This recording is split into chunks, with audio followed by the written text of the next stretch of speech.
पढ़े लिखे हैं, समझदार हैं,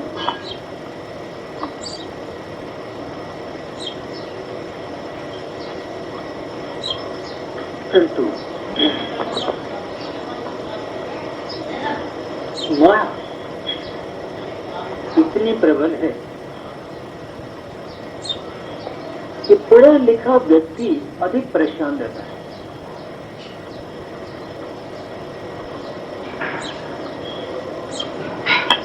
भगवान कृष्ण की अर्जुन पर कितनी कृपा है।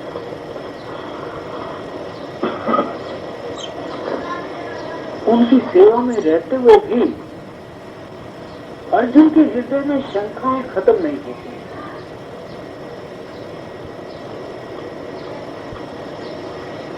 संसार रूपी रण क्षेत्र में खड़ा है। ये प्रत्येक बुद्धिजीवी की दुविधा है, केवल अर्जुन की नहीं।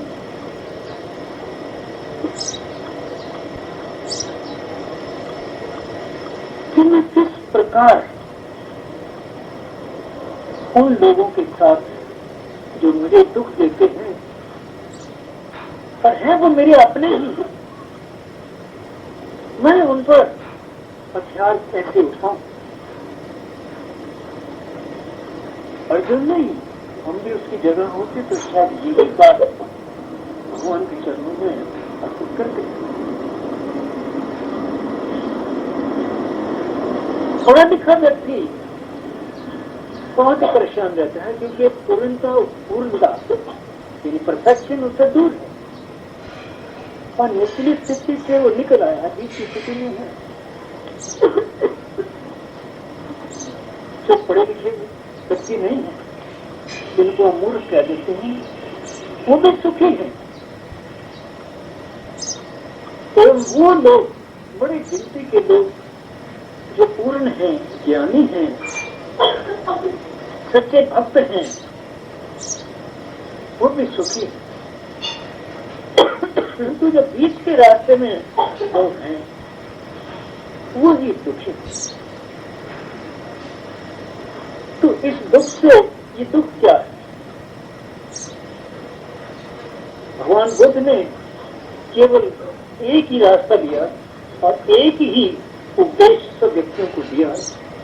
जो भी साधक आए, जो भीतर की शांति के जिज्ञासु थे, चाहने वाले थे, एक ही बात को कहा करते थे कि अपने आप से पूछो कि दुख क्या है।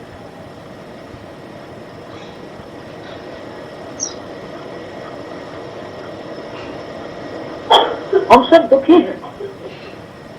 कोई ऐसा व्यक्ति नहीं होगा, कोई एक आपको छोड़ के संसारिक वस्तुओं से सुख मिल जाता हो, ऐसी बात नहीं है। पढ़ाई विद्या से सुख मिल जाता हो, मिलता है कुछ, तो जिस सुख की खोज में हम हैं वो नहीं मिलता।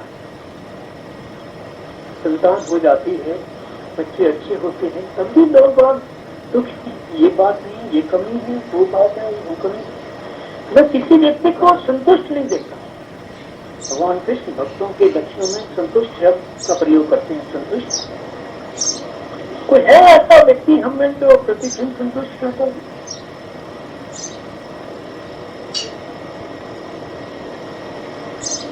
एक कश्मकश में रहता है, ये कर लूं, वो कर लूं, ऐसा करूंगा, इस जन्म में करूंगा, अगले जन्म में, अगले जन्म की सोचता है, वर्तमान की नहीं सोचता है, तो वो दुखी है। भगवान को सबसे ये कहते हैं, बताओ दुखी तो है, और ये तो बताओ दुख क्या है, किस दुख के लिए तुम यहाँ आए हो, जिसकी निवृत्ति मुझसे चाहते हो, वो दुख क्या है और उस दुख का कारण क्या है। और यदि दुख से निवृत्ति आपको मिल जाए तो उस वक्त आपकी स्थिति कैसी हो। चार वेद उन्होंने बताया। कोई भी व्यक्ति उनके प्रश्नों के उत्तर नहीं दे पा सकता। और हम अपने आप से पूछें, हमारे भीतर में भी भगवान बैठे हैं, भगवान कृष्ण बैठे हैं, राम बैठे हैं, बुद्ध बैठे हैं, तो पूछते रहते हैं कि दुख तुम्हें किस बात का है, क्या समझते हो कि क्या दुख है।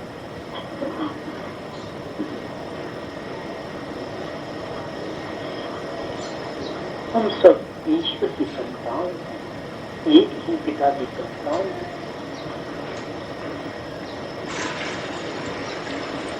हमें समझ नहीं आती, परंतु तब भी हम अपने आप को पाते हैं कि कोई न कोई हमने कमी है, वही दुख है। उस कमी को दूर करने के लिए हम व्याकुल रहते हैं। कोई मनुष्य ऐसा नहीं है जो चाहेगा कि मेरे भीतर में किसी प्रकार की कमी हो। वो चाहते या अनचाहते उसकी एक टेंडेंसी है, इंस्टिंक्ट है, एक छिपी हुई चाह है कि मुझे वो सुख मिले जिसकी प्राप्ति के पश्चात मुझे किसी प्रकार का दुख न मिले। मृत्यु भी दुख है, जन्म भी दुख है, पैसे का अभाव भी दुख है, पैसा होना भी दुख है, संतान का न होना दुख है, संतान का हो जाना दुख है। तो फिर सुख क्या है?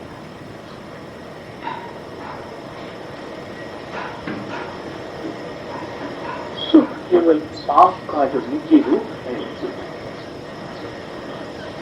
तत्वमसी, तुम तो वही हो, ईश्वर हो, ईश्वर की संतान हो, लोग भिन्न तरीके से महापुरुष कहते हैं। वास्तव में आप आत्मा ही हो, परमात्मा ही हो। ये जो शरीर दिखता है ये आपका रूप नहीं, इसके ऊपर और वर्ण है प्राणों का, वो भी आपका रूप नहीं। उसके ऊपर मन का रूप है, मन का वर्ण है, वो भी आपका रूप नहीं। बुद्धि का वर्ण है, वो भी नहीं आपका। ज्ञान का है, आनंद का है, वो भी नहीं। तुम तो इसके जो परे है वो आपका वास्तविक रूप है, और उस रूप में स्थिर होने से ही आप सब दुखों, कष्टों, तकलीफों से मुक्त हो जाएंगे और हमेशा हमेशा के लिए आपको आनंद की प्राप्ति मिल जाएगी। आनंद अनंत तक, ये नहीं कि शरीर छूटने के बाद अनंत छूट जाएगा, नहीं। न आपकी कभी मृत्यु होगी, न कभी आपकी मृत्यु होगी। ये सुख, ये आनंद, ये ज्ञान प्रत्येक व्यक्ति डायरेक्टली या इनडायरेक्टली, सीधे रास्ते से या एक भेद से कहता है कि मुझे तो सुख चाहिए। तो परमात्मा ने हमें बड़ी कृपा की, हम पर नींद का उपहार दिया, परंतु उस उपहार का भी हम सदुपयोग नहीं करते। रात को 12 बजे तक रेडियो सुनते हैं, सुबह उठते ही घर में टीवी लग जाता है। रात को सोते सोते में भी दिन के जितने कार्य हैं हम सोचते हैं कि वही खाली टाइम में उसी वक्त उन उलझनों को सुलझा दें, तो सपन आते रहते हैं। सबकी अवस्था है। महात्मा गांधी कहते थे कि मैं जागृत अवस्था में तो ईश्वर के चरणों में रहता हूँ, परंतु स्वप्न अवस्था में नींद के टाइम पे मेरा अंकुश अपने ऊपर खो जाता है, अर्थात मेरे पुराने संस्कार मेरे सन्मुख आ जाते हैं, या दिल की दिनचर्या जो होती है वो आ जाती है। मतलब कि उनको भी गहरी नींद नहीं आती थी, गहरी नींद में स्वप्न नहीं आते। तो परमात्मा ने हम पर कृपा की और ये प्रसादी प्रदान की कि हम थोड़े समय के लिए आराम से सो जाएंगे। तो स्थिति हमारे सच्चे स्वरूप से मिलती जुलती है। कुछ जितनी पद्धतियां हैं, जितने साधन हैं, जितने उपाय हैं हमारे देश में या बाहर के मुल्कों में,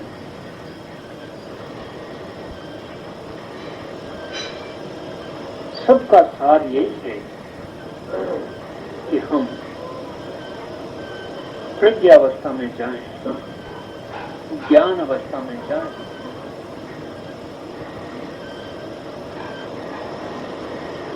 वो किस प्रकार जाएंगे? बड़ी कठिन है। नींद के समय में क्या होता है? मन शांत हो जाता है, संकल्प विकल्प नहीं उठते हैं, कोई वाद विवाद नहीं है, आपका किसी के साथ लड़ाई झगड़ा नहीं है, न हर्ष है न शोक है, किसी प्रकार की निंदा उत्पत्ति नहीं है, एक स्थिर अवस्था है। भगवान कृष्ण अर्जुन को उपदेश देते हैं। पहला अध्याय तो है इंट्रोडक्शन का, भूमिका का है, रण क्षेत्र का। दूसरे में भगवान स्थित प्रज्ञ अवस्था का वर्णन करते हैं। अर्जुन शास्त्र जी तो था, परंतु साधना नहीं की थी। इसीलिए वो प्रश्न करता है भगवान से कि स्थित प्रज्ञावस्था का व्यक्ति कैसे बैठता है, कैसे सोता है, कैसे व्यवहार करता है। तो भगवान लक्षण बताते हैं यानी ज्ञानी की जो प्रज्ञा यानी आत्मा में, आत्म ज्ञान में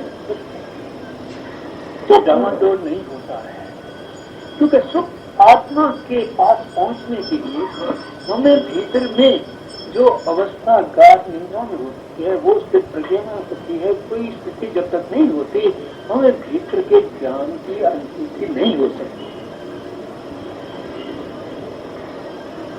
तो उसी के लिए, उस रास्ते पर चलने के लिए गुरु महाराज ने छोटे से शब्द में हमें रास्ता बताया, हमारा मार्गदर्शन किया। साधो मन का मान क्या है? ये अहंकार ही है जो सारी मुसीबतों, सारे दुखों का कारण है। महात्मा बुद्ध ने भी यही कहा, उन्होंने इच्छा लेकर अहंकार का दोनों की समानता की। हमारे शास्त्रों ने तथा सब महान संतों ने इसी बात को लिया कि किसी तरीके से अहंकार से मुक्त हो। साधो मन का मान। ये मन का मान क्या है?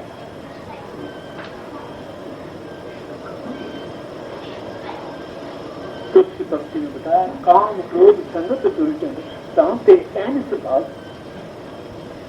अहंकार ऐसा सरलता से नहीं छूटता है। हम सब कह देते हैं भाई अहंकार बड़ा मूर्ति है, ये नहीं छूटता।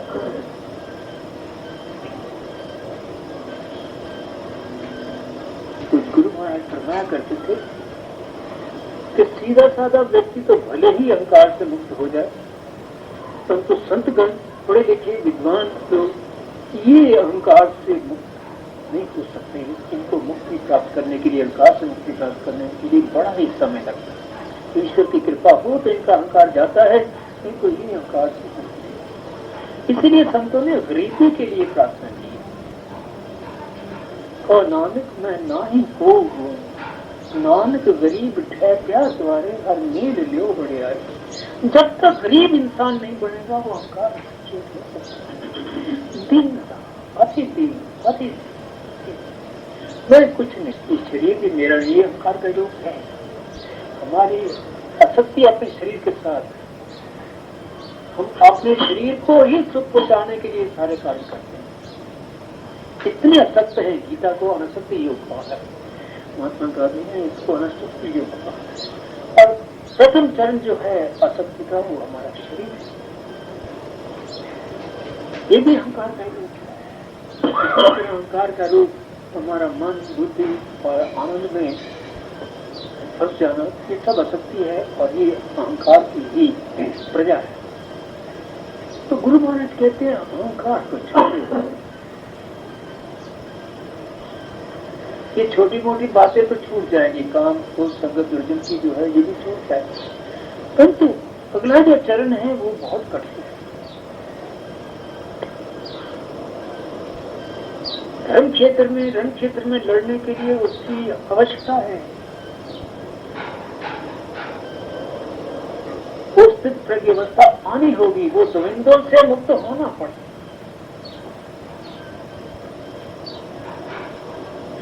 ये अहंकार के दो द्वंद्व जो हैं, प्रत्येक बात के दो रूप जो हैं, सुंदर रुद्रा, सर्दी गर्मी, मित्र शत्रु आदि, इन द्वंद्वों से व्यक्ति नहीं छोड़ता। मान अपमान, आपका प्रत्येक विचार, आप देखिए कभी सोचिए और अपने विचार को देखिए, प्रत्येक विचार में द्वंद्वता होती है।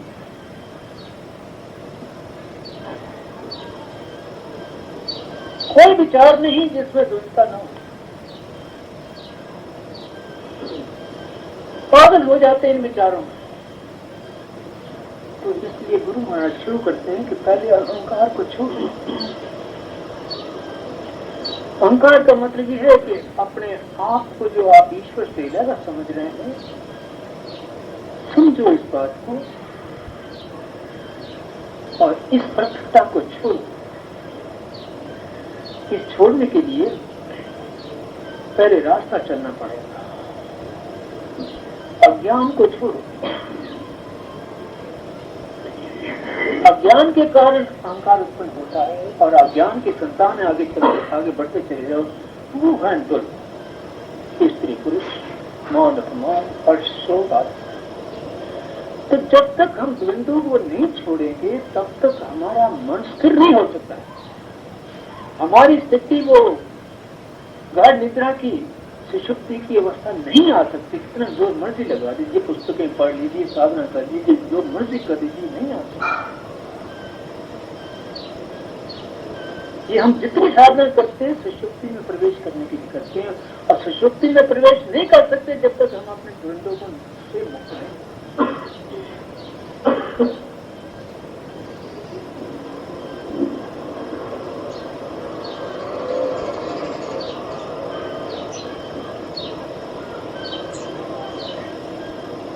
तो जब द्वंद्व उस व्यक्ति हो जाता है, अज्ञान के कारण अहंकार शुरू हुआ, अहंकार की आवश्यकता है, ये द्वंद्व है, ये मुख्य उसके साथी है।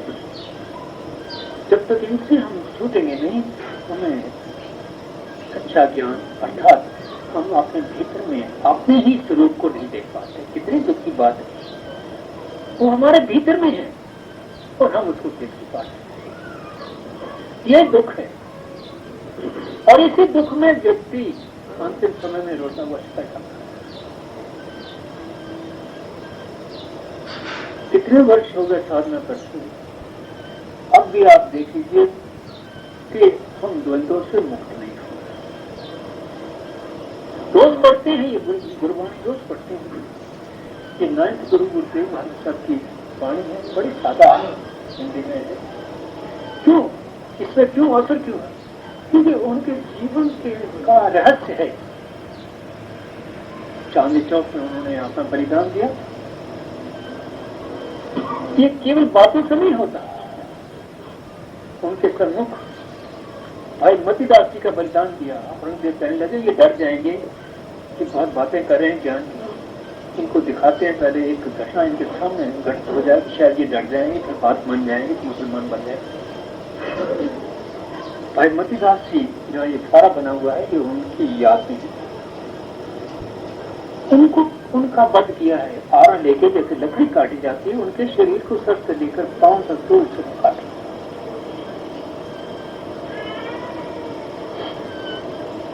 कौन ऐसे सीन को देख सकता है?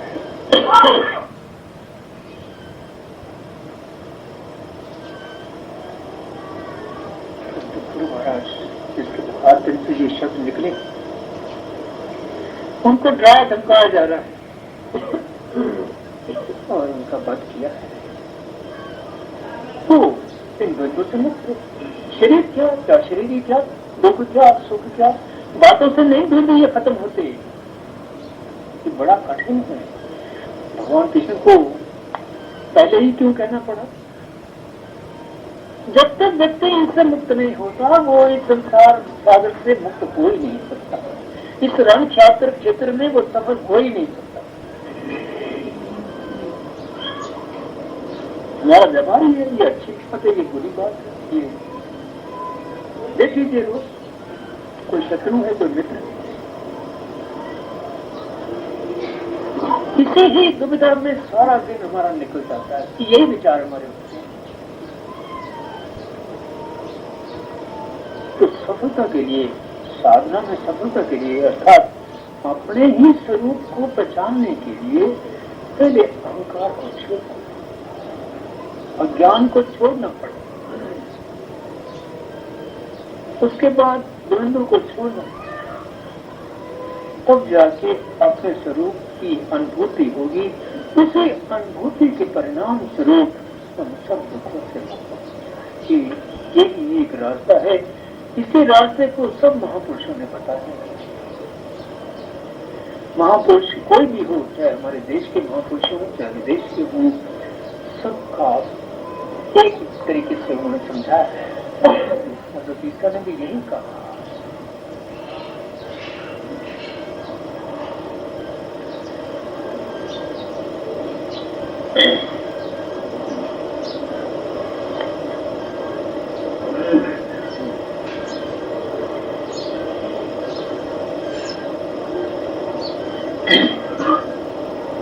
अब देखिए कितना कठिन है, शरीर में तनिक सी तकलीफ हुई बर्दाश्त नहीं है, ये अज्ञान है। जो आत्मस्थित व्यक्ति होता है वो दुख सुख से मुक्त होता है, चाहे शरीर का दुख हो, चाहे मन का दुख हो, चाहे बुद्धि का दुख हो, चाहे आत्म दुख हो। कई प्रकार के दुख बदलाव हैं, भौतिक, अनुभौतिक, संसारिक, माया के कई प्रकार की है, वो सबसे प्रभावित है।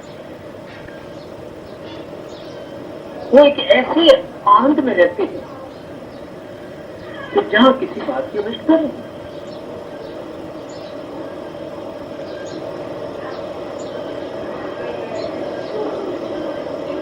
पढ़े लिखे व्यक्ति है, आपको जो भी साधन अच्छा लगता है अपनाइए, इसमें कोई तर्क नहीं। मुझे प्रेम जी एक महापुरुष की सेवा में ले गए, आप उनके श्रद्धालु थे, तो मैं उनकी सेवा में बैठा, वो कहने लगे,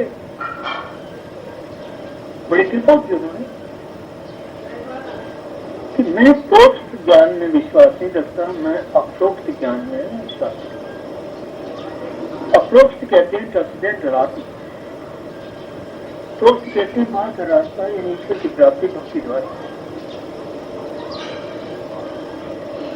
तो मैंने उनसे कुछ नहीं कहा।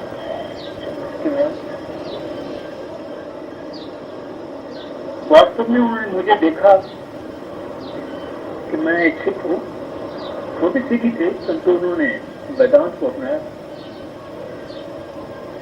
उन्होंने मुझे भी ये समझा कि मैं बाहर की क्रिया में विश्वास रखता हूं, तो ये कोई बात नहीं। महापुरुष की प्रसादी उन्होंने कहा, तो मैं आपको कहता हूं इसमें कोई अंतर नहीं है, इसलिए विशेषता है गीता में कि ज्ञान पहले तो ज्ञान समझा दिया, समता का गूढ़ ज्ञान अर्जुन को दे दिया। इस ज्ञान देने के पश्चात भी अर्जुन प्रश्न किए जा रहे साधारण व्यक्ति। तो कह रहा था कि गीता में ज्ञान से आरंभ होती है, साधना आरंभ होती है, परंतु तब भी साधक पूछता रहता है ये क्या बात है, वो क्या बात है। तो भगवान ने समझाया, चाहे कर्म योग से चलो, चाहे भक्ति से चलो, चाहे संन्यास से चलो, चाहे तांत्रिक से चलो, किसी रास्ते से चलो, पहुंचोगे एक ही जगह है। और चाहे हिंदू हैं, चाहे मुसलमान हैं, चाहे सिख है, परमात्मा पिता सबका एक ही है। किसी को वो आपका पिता कोई ज्यादा नहीं, हम सब एक ही पिता की संतान हैं, जिसके सभी धर्म है या जिसका कोई धर्म नहीं। ये इलाज की जो उत्पन्न की गई है, ये अहंकार है। जो महापुरुष आते हैं वो नहीं चाहते हैं कि उनके बाद वो तो एकता का सब सिखाते हैं, परंतु उनके शरीर छोड़ने के बाद उनके जो अनुयायी होते हैं वो प्रतिष्ठा स्थापित करते हैं, वो संप्रदाय बना देते हैं। गुरु गोविंद सिंह जी ने सब जातियों को इकट्ठा बैठाकर दीक्षा दी, अमृतदान दिया। उस अमृतदान में एक तरीका है कि एक दूसरे का झूठ नहीं देते हैं, ताकि उनके मन में घृणा न रहे छोटे व्यक्ति के प्रति या बड़े व्यक्ति के। ब्राह्मण भी शूद्र से ही उत्तर पीता है और शूद्र भी ब्राह्मण का है। सबको इकट्ठा किया। बड़ी बड़ी हालत रही हमारे देश में, जातिवाद ने बड़ा हमारा नुकसान किया। तो गुरु गोविंद सिंह जी के जाने के बाद क्योंकि आए तो वही, आधार तो वही है, हिंदू जाति है, वही जातवाद। कितने लोग होंगे सिखों, हजारों ही बरादरी, हजारों ही जाति, एक दूसरे में विवाह नहीं करते थे पहले। आप थोड़ा सा शुरू हुआ है, मैं अमृतसर में रहने वाला हूँ। वहाँ के शहर के 2 एरिया थे। वहाँ के लोग आपस में शादी विवाह नहीं करते थे। इतने बचे हुए हम रहे हैं।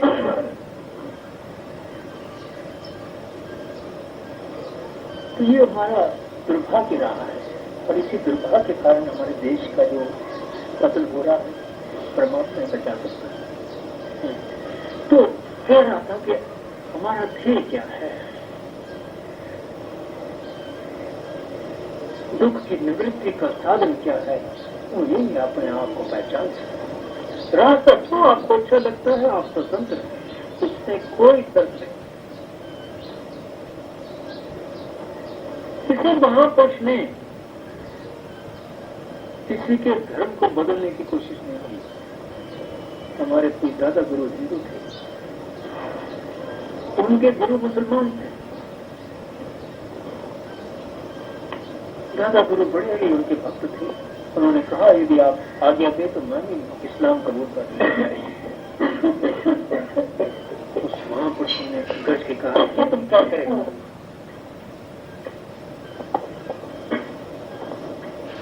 मेरा तुम्हारा संबंध आत्मक है, शरीर का नहीं।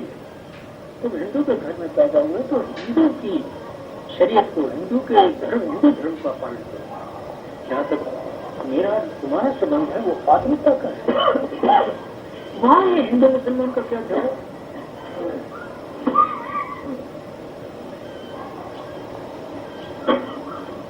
तो जो अन्यायी होते हैं करते तो शुरू में श्रद्धा से हैं, तो आगे चल के हमारा पतन हो सकता है। एक व्यक्ति दूसरे व्यक्ति से मिलना नहीं चाहता। एक महापुरुष, नाम नहीं लेना चाहता, अपने ही संप्रदाय के बुजुर्गों को मिलने गए।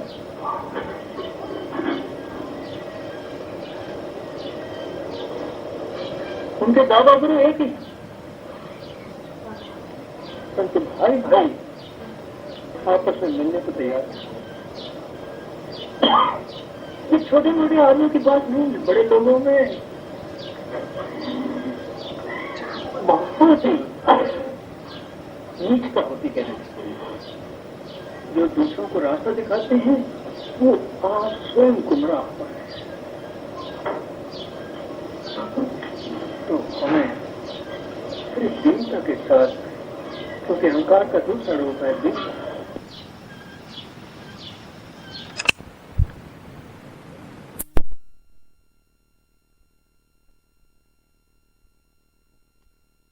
देश में आंखें लगा,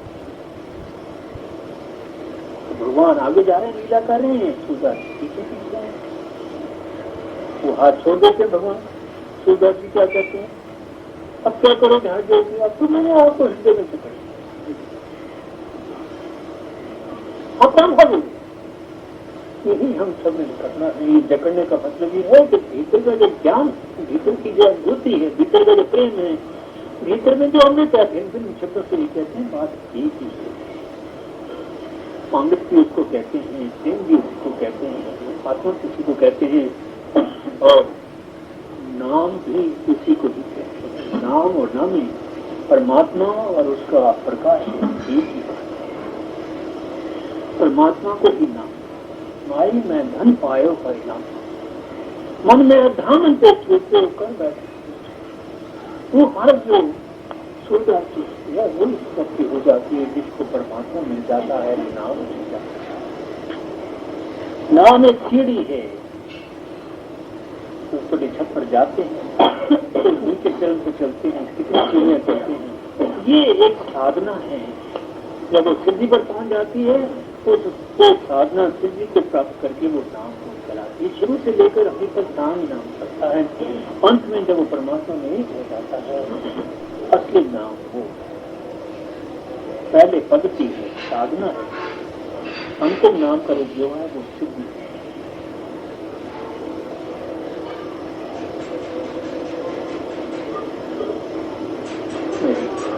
परमात्मा से कर प्रार्थना है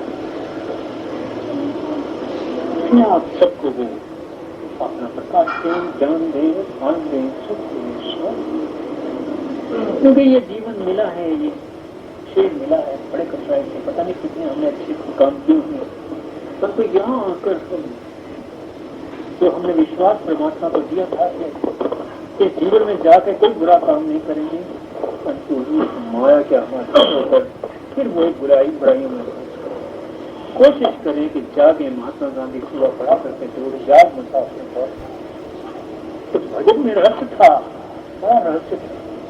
प्रत्येक मनुष्य सो रहा है। महापुरुष आते हैं तो कहते हैं जागो जागो जाग, यही काम करते हैं, जागो।